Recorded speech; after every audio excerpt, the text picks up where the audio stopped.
Kitchen ഡയറീസിൻ്റെ പുതിയ വീഡിയോയിലേക്ക് എല്ലാവർക്കും സ്വാഗതം. ഇന്ന് ഞാൻ വന്നിരിക്കുന്നത് വളരെ ടേസ്റ്റി ആയിട്ടുള്ള നല്ല പഞ്ഞി പോലത്തെ ഒരു വാനില കേക്കിൻ്റെ റെസിപ്പിയുമായാണ്. ചൂടുള്ള പാൽ ചേർത്തിട്ടാണ് ഈ കേക്ക് ഉണ്ടാക്കിയെടുക്കുന്നത്.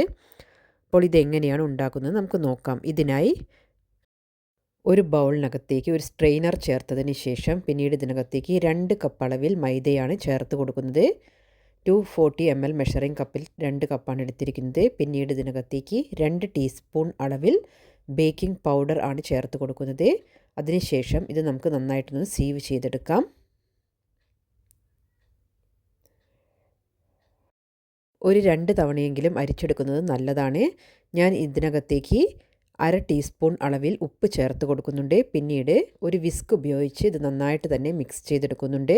നമ്മൾ നന്നായിട്ട് മിക്സ് ചെയ്താൽ മാത്രമേ ആ ബേക്കിംഗ് പൗഡറും ഉപ്പും എല്ലാം ആ ഫ്ലോറിൻ്റെ എല്ലാ ഭാഗത്തും എത്തുകയുള്ളൂ. പിന്നീട് നന്നായി ഉണങ്ങിയ ഒരു ബൗളിനകത്തേക്ക് 4 മുട്ട പൊട്ടിച്ച് ചേർക്കുന്നുണ്ട്. റൂം ടെമ്പറേച്ചറിലുള്ള മുട്ടയാണ് ചേർത്ത് കൊടുക്കേണ്ടത്. പിന്നീട് ഇതിനകത്തേക്ക് 1.25 കപ്പ് അളവിൽ പൊടിച്ച പഞ്ചസാരയാണ് ചേർത്ത് കൊടുക്കുന്നത്. പഞ്ചസാര ചേർത്തതിന് ശേഷം പിന്നീട് 1 ടീസ്പൂൺ അളവിൽ വാനില എസൻസ് ചേർത്ത് കൊടുക്കുന്നുണ്ട്. പിന്നീട് നമുക്കിത് ബീറ്റർ ഉപയോഗിച്ചിട്ട് നന്നായിട്ട് തന്നെ ബീറ്റ് ചെയ്തെടുക്കാം. ഏകദേശം ഒരു 4 മിനിറ്റ് സമയം കണ്ടിന്യൂസ് ആയിട്ട് ബീറ്റ് ചെയ്തെടുക്കണം. അപ്പോഴത്തേക്കും ഈ എഗ്ഗിൻ്റെ ബാറ്റർ നല്ല ഫ്ലഫിയായി കിട്ടുന്നതാണ്. അപ്പോൾ നന്നായി മിക്സാക്കി കിട്ടിയിരിക്കുന്ന ഈ എഗ്ഗിൻ്റെ മിശ്രിതം ഞാനിവിടെ സൈഡിലോട്ട് മാറ്റി വെക്കുന്നുണ്ട്. പിന്നീട് ഒരു പാനിലേക്ക് 1 കപ്പ് അളവിൽ പാൽ ചേർത്ത് കൊടുക്കുന്നുണ്ട്. പിന്നീട് ഇതിനകത്തേക്ക് 100 ഗ്രാം അളവിൽ ബട്ടറാണ് ചേർത്ത് കൊടുക്കുന്നത്. അപ്പോൾ ബട്ടർ ചേർത്തതിന് ശേഷം ഇത് നന്നായിട്ടൊന്ന് ചൂടാക്കിയെടുക്കണം. ആ ബട്ടറെല്ലാം നന്നായി മെൽറ്റാവുന്ന വിധത്തിൽ ചൂടാക്കിയെടുക്കണം. അതിനായി ഞാനിത് ഫ്ലെയിമിലേക്ക് മാറ്റുന്നുണ്ട്.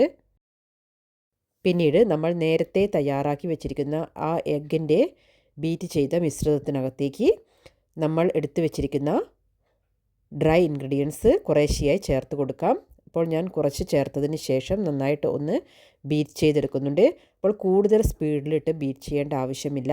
ചെറിയൊരു സ്പീഡിൽ ഒന്ന് മിക്സായി കിട്ടുന്ന വിധത്തിൽ ഒന്ന് കറക്കിയെടുത്താൽ മാത്രം മതി. പിന്നീട് ബാക്കിയുള്ള അങ്ങനെ 2 തവണയായി മൈദ ഞാൻ ഇതിനകത്തേക്ക് ചേർത്ത് ഒന്ന് ചെറുതായിട്ടൊന്ന് ബീറ്റ് ചെയ്തെടുത്തിട്ടുണ്ട്. ഈ സമയം കൊണ്ട് നമ്മുടെ പാലും ബട്ടറും എല്ലാം നന്നായി ചൂടായി കിട്ടിയിട്ടുണ്ട്. അപ്പോൾ ആ ചൂട് പാലും ബട്ടറും അതേ ചൂടിൽ തന്നെ നമ്മൾ ഇതിനകത്തേക്ക് ചേർത്ത് കൊടുക്കുകയാണ്. ഇവിടെ ഞാൻ മുഴുവനായി ഇതിനകത്തേക്ക് ചേർത്തിട്ടുണ്ട്. അതിനുശേഷം ഒരു വിസ്കോ അല്ലെങ്കിൽ ഒരു സ്പാറ്റുലയോ യൂസ് ചെയ്തിട്ട് നിങ്ങൾക്ക് നന്നായിട്ട് തന്നെ ഇത് മിക്സ് ചെയ്തെടുക്കണം. അപ്പോൾ ഈ ഒരു കൺസിസ്റ്റൻസിയിലാണ് എൻ്റെ ബാറ്റർ ഇവിടെ തയ്യാറാക്കിയിരിക്കുന്നത്. പിന്നീട് ഞാൻ നേരത്തെ തന്നെ കേക്ക് ടിൻ ലൈൻ ചെയ്ത് വെച്ചിരുന്നു. അതിനകത്തേക്ക് ഈ ബാറ്റർ ചേർത്ത് കൊടുക്കുന്നുണ്ട്.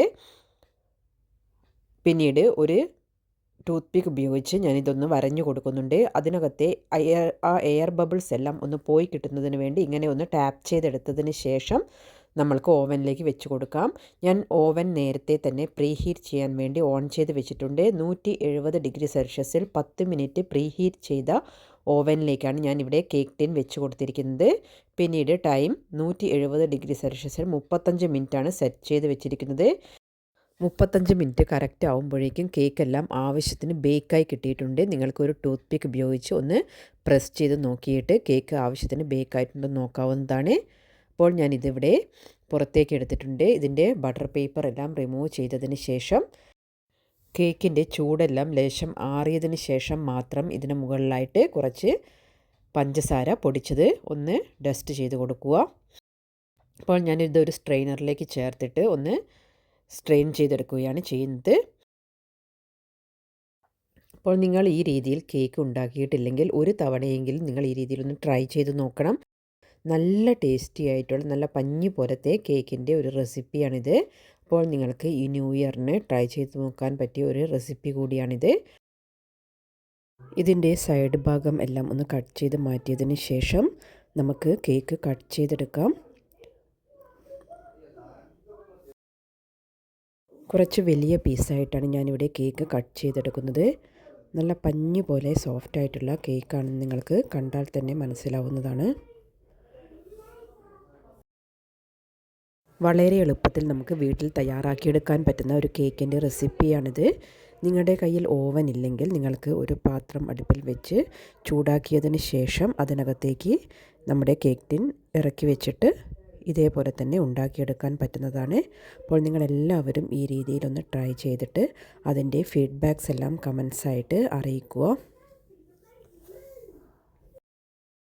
ഞാൻ അപ്ലോഡ് ചെയ്ത ക്രിസ്മസ് റെസിപ്പികൾ നിങ്ങൾ കണ്ടിട്ടില്ലെങ്കിൽ അതെല്ലാം എടുത്ത് കാണുക. Thank you for watching.